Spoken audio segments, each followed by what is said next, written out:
Okay, good morning everybody. I've had the opportunity to do the talk just before the breakout sessions. I learned a lot from Felipe and from Roger already, our fellow OKR consultants and experts. So let's see what I can bring today. I would like to talk a little about the relationship between engagement and performance. And of course, since we're now here today as people interested in OKRs, I will try to link this to OKRs and to see how OKR maybe can possibly bridge the gap, which I think is there, between engagement and performance. Engagement and performance is kind of a strange relationship. It is believed that a higher level of engagement directly leads into a better organizational performance, better business results. And I think this is why this topic of employee engagement, because I'm just talking about employee engagement, not just about engagement in general, employee engagement has gained so much more attention in the last decade or so, and I think that on any board member's agenda, this topic is top listed as something they want to tackle. It's also kind of a delicate relationship, and this is, I think, also why organizations don't really seem to get their head around the cause and effect relationship between the two. And I have this question too for some time already, and since this is also linked to I think topics that we can read in almost any piece, in any book about OKRs, it's about driving engagement, as we can see. It's about driving growth, 10 times growth. It's about bottom line business results. So, because it's interesting to read all these books and to get a picture about what OKR can do for engagement and or for business results and driving your bottom line performance, I thought it was interesting to dive into the matter a little bit further. From my work as a strategy consultant, also OKR consultant, I come across many organizations and I talk with many people from all sorts. And when I talk with the CEO, it's always about business performance. It's always about the bottom line, how we can improve the bottom line of our organizational results. Then when I step into the office of the HR director, things tend to go a little bit differently. So I don't want to offend anyone who's in HR in this room today. But things are going a little bit differently in the discussion. It's always, almost always, I shouldn't generalize, it's almost always about employee engagement. And then they tell me things like, with engagement, we have a much, much higher productivity, up to 26% higher productivity. And these are just some numbers, but it's just huge, you know? And they say, well, with employee engagement, when it goes up, your results will be substantially bigger and will contribute to the bottom line straight on. And then I think, well, interesting that you tell this to me. It's really interesting, this information, but where do you get the numbers from? Why are you so sure that this is true? How can you be so good informed that you can say these bold things to me?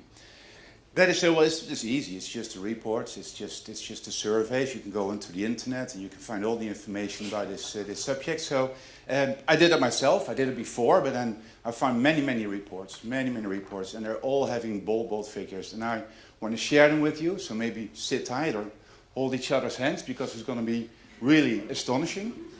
I want to share some figures with you, and this is not because this is the best source, I think, but it's just one of the sources that communicates best for the matter, because we want to exaggerate it a little today, as you can imagine. But if you work on employee engagement, they will see that annual net income will double, just as this. The number of accidents will be 60% less, or 18% higher productivity. Isn't that great? I was really blown away by these numbers. Just by implementing a good employee engagement program within your organization, all the rest will flow. Then we got Gallup. We know Gallup, I think, is one of the more trustworthy sources. They talk about a 37% less absenteeism within the organization when your employee engagement is okay. They even also talk about a 21% higher productivity and 22% higher profitability. I think there's bold numbers. And then we have posters as well. And it's called employee engagement. It's called the evidence. It's the underlying evidence that we really have to follow this one. It's about statistics and case studies that is underneath. I couldn't find the statistics. I couldn't find the case studies. But it's just the numbers here that make us all, I think, very excited about employee engagement. Also, they say it's about twice net profit again. So when this is true, I would put all my money on employee engagement and say the rest will follow. Yeah? So when your people are engaged, this is all true. It's going to be sunshine, smiles, champagne all over. But unfortunately, there's not going to be any champagne. Because what they also tell you, the same kind of reports, is there is a huge issue going on. That's what they tell you. It's a horrifying picture about the current state of our employees. Our workforce is not engaged. And it's not just that they're not engaged. They said that 26% is actively disengaged. They just want to hop off the boat. And you see different numbers here because it doesn't really matter, because there's no source underneath. It's just that they want to let you believe that this is the truth. And I can imagine they want to make you believe this, because there is a huge business behind this whole thing that's called employee engagement. I'm not saying that employee engagement is not an important thing to pay attention to. But if you see what's going on, if you have some spare time, then you can fill up your agenda with seminars, with forums, and they're all consultants and training offices. They made a huge business out of this. Okay, if you look at this one, then maybe it's better first to have a look at what engagement exactly is. And then again, if you go onto the internet and you look at engagement, and we've been through this, I think, with Roger's talk already, it's going to be all fluffy. To me, it's completely vague. Employee engagement is about motivation. It's about the ping pong. It's an English word. Table tennis, ping pong table. It's about good lunches. It's about the chief happiness officer, happiness at work. I think this is all included if you read about employee engagement. And then there are some gurus, employee engagement gurus, and they say something like, employee engagement is an investment we make for the privilege of staying in business. And Ian Hutchinson is not just a famous English motor racer, but he's a self-proclaimed guru. And so is this man over here. No, you can't read it anymore. He says, satisfied employees are there to get, and engaged employees are there to give.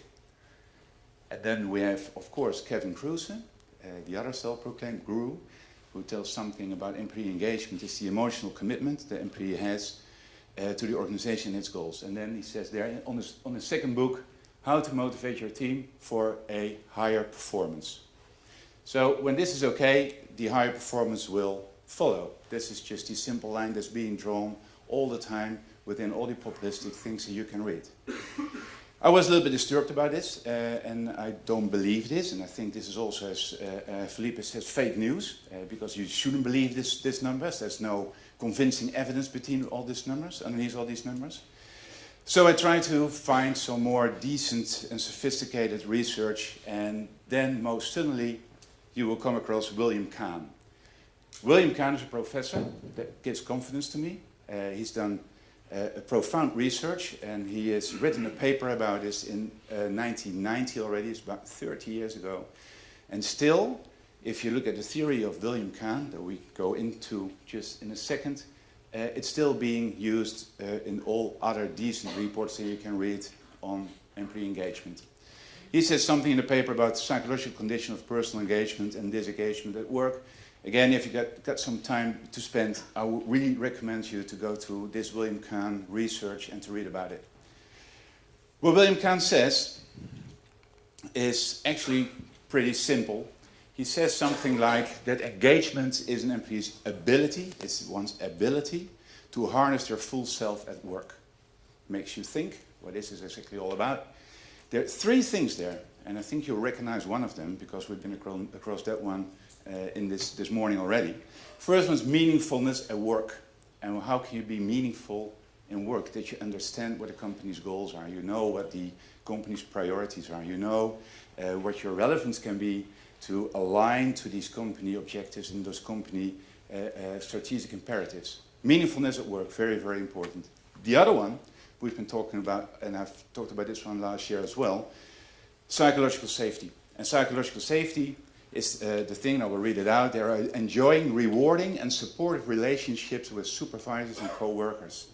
This is very much about the trust within your organization, about feeling safe within your organization. It's also about that failure can happen and that you're not being punished for this. So the feeling of psychological safety is very, very much a thing that comes with engagement.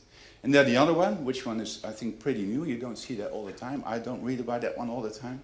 It's about the psychological availability, which means it's okay, meaningfulness of work, it's okay that you have psychological safety, but then do you also have the feeling that you're able, physically and psychologically, to do the job? Are you up to the work? Are you able to, do you think that you're able to do the work that you have to do? Okay. William Kahn, for me, we can go much deeper into the theory, but just for the sake of time today, I want to keep it to this. But this is, for me, the thing I want to follow. There, he is the founding father, so why look any further? When we're talking about engagement and the relationship to performance, I think it's also good just to give some attention to measuring organizational performance. And then there's this one thing that we all know. The bottom line still is the 3 specific areas of firm outcomes, and you're going to say, yeah, we know this all. This is all very, very old school. We don't do this anymore. But I think the lifeline of an organization is always about financial performances. It's about a product market performance and a shareholder return. If you like it or not, this is going to be, I think, that makes your organization be relevant, yes or no. Or just not relevant, that you have reason to exist. But then today, we'll look at things differently. We have all our purposes. We do have our BHAGs, our big, hairy, audacious goals. And we don't want to talk about profit that much. We want to go beyond the things of maximizing profit, and we want to do something good. We want to talk about society, community, people, planet, and the 3 Ps. I put them underneath because there's this a breakout session from Alvaro de Silva. He's going to talk about the 3 Ps of people, planet, and profit. Very much recommended, I think. So he's going to talk about that one. Then the other one from Aberdeen is not because Aberdeen says this, but I just want to make a bridge towards OKRs. They say there's also about company-wide goals and tying each employee's personal performance towards the bottom line. So you got to be connected. So it's first, as we saw from the engagement as well, knowing what you have to do and then tying your performance to the bottom line. This is, I think, new school. It's a bit of obscene to talk only about profit maximization, but I would recommend not to forget about the old school. I can see when I work with OKRs with companies that it's not okay to have the old school key results within your OKRs, which I think is not true. Okay then, we as OKR people tend to not only think of activities but in value, and I think Philippe has told something about it, so I'll go through this very briefly. You go from activity, it's got to have a certain meaning before it's considered as being output. It's got to be, it's delivered there, and then it's got to have a meaning before it's considered as being outcome, and then the substance of the outcome will consider be value. Okay, so we have been talking about engagement and performance, and we've seen that the conclusion is being drawn very, very easily from engagement to performance. And I question myself all the time, what is the cause and effect relationship between the two? And just to get a better picture about this, maybe we go back now, it's good to go back to our statistics classes, and I think you thought this one was coming. And we want to talk about a little about the correlation versus causation. And what I see is that the correlation and causation they're being mixed up almost all the time when I read the researches about employee engagement. Correlation is pretty simple. There is a relationship. There is a pair of variables. Those are related to each other and they change together. But it doesn't mean that one variable makes the other two happen, the causation. So it's the kind of cause and effect relationship, the causation. Only then you can say engagement leads to better performance because there's a causation between the two. Most of the time it's just correlation. If there's any causation, it's, I think, earlier the other way around, from performance to engagement. Example, this is one of the famous examples from the United States. The study is a bit of a funny example, I think, but just to make it clear what it's all about. It tends to say when ice cream sales goes up, ice cream consumption goes up, then the number of homicides in the city of United States, in the city of New York, will go up as well. So there is a relationship between ice cream sales and the number of murders. It's ridiculous, right? It's kind of a very strange thing to say. So this is, I think, correlation. There's not causation, but if you're not looking for something else, which they call the underlying factors, they could be mistaken when you draw conclusions too easily. So the correct thing would be the underlying factor is temperature. When temperature rises, when it's hotter, people tend to eat more ice cream, and people go outside more often. I find this a little bit of funny in the example, but it says that people go out more, so the interaction between people increases, so the risk of getting murdered increases. Something like this. Okay. But then maybe let's go back to the relationship between engagement and performance. I think there's a huge difference between engagement and performance. Engagement is all about willing. It's about willing to do things. It's about adding value. It's in your mindset. You really want to do this because you're okay with the company values. You're okay with the company strategy. You know what the goals are. You know your personal relevance, and you're willing to do so. But then you got the other thing, which is performance. It's called happening. So the added value is in the numbers. You can be willing to do so, but if you're not able to do so, then nothing is going to happen. So there's not going to be any performance, although you're very much willing to do so. So if you look at these things, there's a high level of correlation between engagement and performance. And what you see from research, from the real solid research that's been done, that engagement functions as a prerequisite for performance. Without engagement, it's very difficult to get performance. Some people say that they are intrinsically motivated without anything to do with the organization and just do what they do and they know how to do it. But this, for most of us, is not true. So a prerequisite for performance, but mostly not the other way around. And then if you talk about psychological availability, you can be thinking and very engaged about your, that you think you got the possibilities to do the job right, but some people just don't know how to do it. I think we all know the people that are very okay with the organizations, but do the wrong things wrong, the things wrong all the time. And that's what it's all about. The other way around. Sorry, maybe some other things to mention. Where is causation? I think engagement, yes, truly leads to employer attractiveness, to attract better talent out of the marketplace. It says something about the reduction of churn, and it says something about sickness. People are less burned out. So there are some real causations over there, but to say that a less level or lower level of burnout leads to better performance, no. There's no evidence about this one. There's no science about this one. Then it's interesting to look the other way around. There is a higher level of causation between performance and engagement. For some reason, a good performance gives people a good feeling. When you're performing well, it means that you're motivated, you got a good high moral. So there's a higher level of causation between performance towards engagement. So maybe you should put all your money on performance and instruments that influence performance. And then maybe it's true that engagement will follow. It's very arbitrary, I know, but maybe you can look at it in a different way. It's a driver for engagement, as I just mentioned, and the psychological availability is there and it's proven because there is a real output in the numbers about the performance.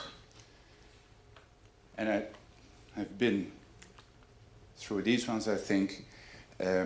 Maybe the last one to mention, the bad performance leads to a moral drop, which influences employee engagement. What you see is when the performance go down of the organization, that the moral drops, and this kind of thing going down from the organization. This is kind of a causation that has been proved by science. Then you ask yourselves, what is the relevance of all this for OKRs? And OKRs, as we've seen from the books and we've read in all the materials that is out there, all the content has been produced, they do have a good influence on engagement and on performance. Although that OKR very much aims at a better performance with the key results, they got to be really measurable, they got to deliver value, it's all bottom line results. They do something with the engagement, and when engagement is a prerequisite within the organization to get the good results in, I think that OKRs can be considered as the underlying factor gluing the things together. Yeah? So then what happens? OKRs talk about things like transparency, This is not just some of the characteristics of OKRs. They talk about transparency, about open goals. They talk about short intervals, about focus, all these kind of things. And then it's interesting what this does to the things that William Kahn says. William Kahn says something about meaningfulness. I think open goals, transparency, communication about the goals, the alignment, makes people understand what the idea is. They know what it's all about within the organization, which really helps in getting a higher level of engagement. The same is true for safety, supportive relationships. This collaboration thing again, that people work together on the same goals at the same time, it's very much also tied to this psychological safety thing, and that you are in this transparency thing, that you're trying to do new things all the time. So failure can be an option. And the availability, the ability to accomplish work. Then if you look the other way around, it's just more the harder stuff where you get across. It's all about value-based results. OKR focus on value-based results, very, very much performance-led. Continuous improvement, learn, adopt, and do things differently the next time. Like Ben Lamort says in his book, that OKR is all about critically thinking about what you're doing every day. So you want to think of this over and over and improve all the time. It's continuous improvement. Effectiveness of your workforce. When you focus, you don't do the wrong things, you do the right things right at the same time. Otherwise, you're going to improve this. And as we've heard from Roger already, accountability at work. Yeah? Beautifully within time, I think I would like to go to a bit of a summary. So if we all believe this, and you believe me, that the things that I have found in the research, that some things are just really fake news and misinformation or misinterpretation of information, then we can maybe say that engagement versus performance, we can say that the two have a very strong correlation. I think that much is true. The other one is engagement functions as a prerequisite for performance. So never forget about employee engagement. It's really, really important, but don't believe all the other stuff. Performance is a driver for engagement. So I would rather focus on performance and see what it does with the engagement. And OKR can be a catalyst for both. And finally, I think, don't believe the hype, because it's a hype. The employee engagement thing is a real big hype. Don't believe that. So, my advice would be, focus on high performance, and a good chance that the increase in employee engagement will follow. And if you focus on just employee engagement, then you can just hope and pray that performance will be improved, bottom line. And then, of course, just to please you all, OKR drives both engagement and performance. So thank you for your attention and, of course, also for your engagement today.